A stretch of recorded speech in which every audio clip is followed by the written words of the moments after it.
दोस्तों अगर मैं आपसे कहूं कि राइट ब्रदर्स के ऐतिहासिक उड़ान के लगभग 8 साल पहले ही भारत के एक प्रतिभाशाली वैज्ञानिक ने हवाई जहाज का आविष्कार कर दिया था, तो हो सकता है कि आपको मेरी बातों पर भरोसा ना हो। लेकिन दोस्तों ऐसे बहुत से डॉक्यूमेंट्स हासिल किए गए हैं जिन्होंने आखिरकार यह साबित कर डाला है कि 1895 में एक भारतीय वैज्ञानिक ने हवाई जहाज का फॉर्मूला खोज निकाला था।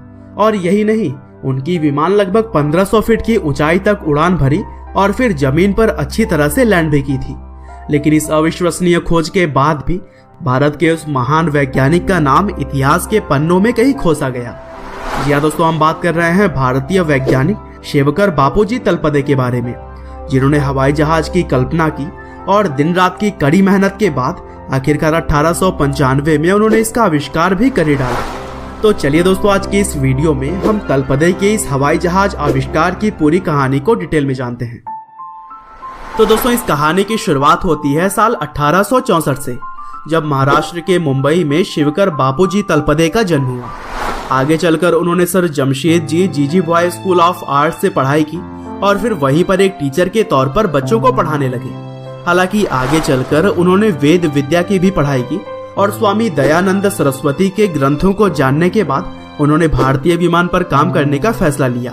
और फिर वेद मंत्रों का सहारा लेकर उन्होंने पहली बार मॉडर्न हवाई जहाज का मॉडल तैयार किया और इस हवाई जहाज को 1895 में मुंबई के चौपाटी बीच पर टेस्ट किया गया था और इसका नाम रखा गया था मारुतसखा, जो कि 2 शब्दों से जुड़कर बना हुआ है। पहला मारुत, जिसका मतलब होता है हवा या फिर स्टीम, और दूसरा सखा, जिसका मतलब है फ्रेंड। और दोस्तों मारुतसखा बेसिकली बांस से बनाया गया एक सिलेंड्रिकल स्ट्रक्चर था, जिसके अंदर लिक्विड मरकरी नाम का केमिकल एलिमेंट भरा हुआ था। और कहा जाता है कि यह विमान केवल तभी उड़ सकता था जब मरकरी सूरज की रोशनी में आकर हाइड्रोजन गैस को रिलीज करेगी। और दोस्तों हाइड्रोजन ही वह गैस है जो कि हवा से भी हल्की होती है।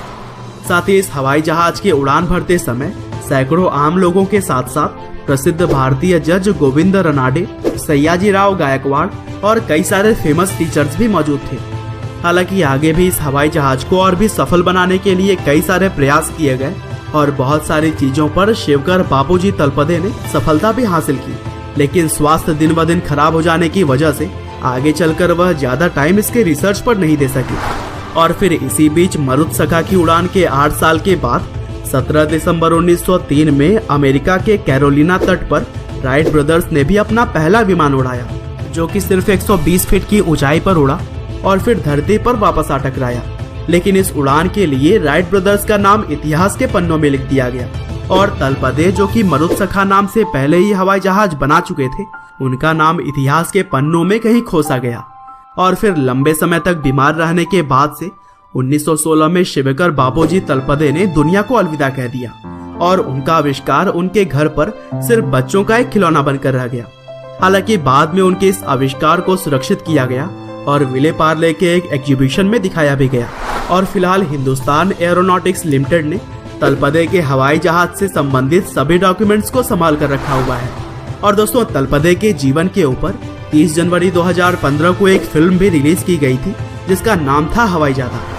हालांकि दोस्तों अंत में बस मैं यही कहना चाहूंगा कि भारतीयों के बहुत सारे खोजों को विश्व स्तर पर दबाया गया है, लेकिन अब भारत जब सबसे शक्तिशाली देशों में गिना जाता है, तब इस तरह के नामों को दबाया न जा सके, यह कोशिश भारतीय सरकार की रहनी ही चाहिए। उम्मीद करते हैं कि तलपदे और उनके बनाए हुए पहले हवाई जहाज मारुतसखा की यह कहानी आपको जरूर पसंद आई होगी। आपका बहुमूल्य समय देने के लिए बहुत बहुत धन्यवाद।